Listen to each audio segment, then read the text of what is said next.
Assalamualaikum warahmatullahi wabarakatuh. Perkenalkan, saya adalah mahasiswi PPG Prajabatan Ananda Ayu Nabila dalam prodi PGSD kelas 1 di Universitas PGRI Adibuana, Surabaya.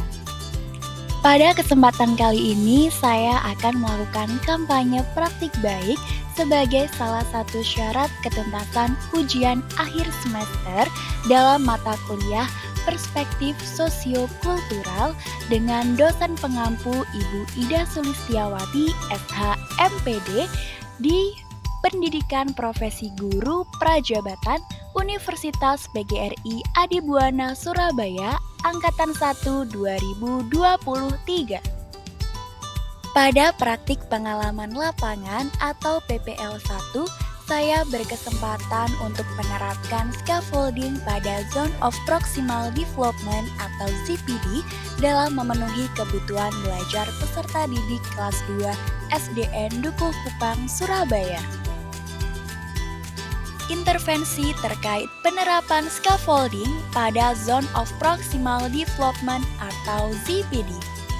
Scaffolding adalah suatu teknik pembelajaran di mana siswa diberikan sejumlah bantuan.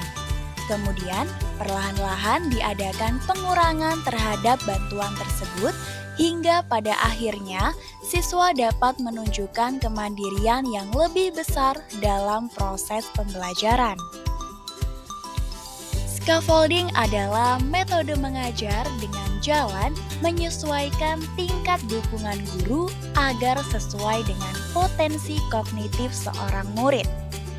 Siswa yang mengalami kesulitan belajar dalam mata pelajaran tertentu membutuhkan perhatian secara khusus dan bimbingan lebih.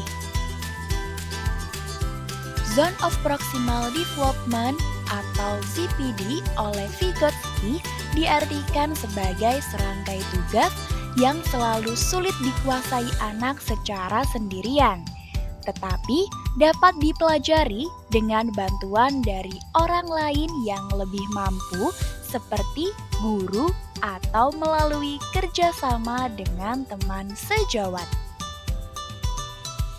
Nah, scaffolding ini dilakukan pada saat siswa melakukan diskusi. Guru berkeliling memperhatikan kemajuan siswa dalam mengerjakan lembar kerja peserta didik atau LKPD. Guru memastikan apakah ada peserta didik yang membutuhkan bimbingan lebih dalam menuntaskan tugas di mata pelajaran tersebut. Penerapan scaffolding ini ada di kelas 2A pada materi keberagaman di sekitar kita dengan menggunakan model Problem Based Learning atau PBL.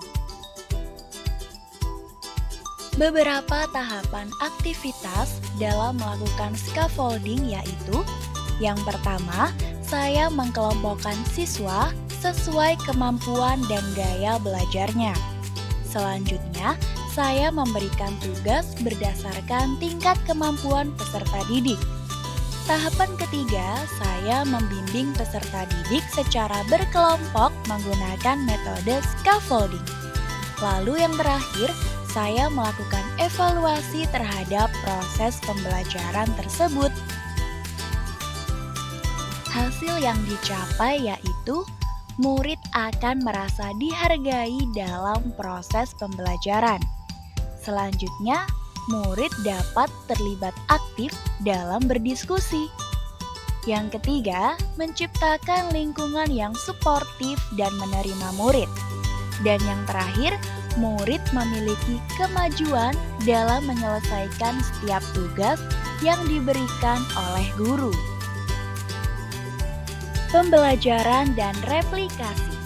Selama berkegiatan kelompok, guru menggunakan media audiovisual dan media konkret untuk menjelaskan materi, sehingga guru dapat tampil lebih baik dalam memaparkan materi kepada siswa.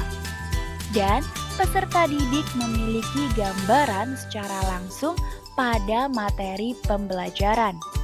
Sehingga dengan penerapan ini secara kedepannya kemampuan siswa dapat berkembang hingga tercapainya tujuan pembelajaran. Demikianlah kampanye praktek baik yang sudah saya paparkan.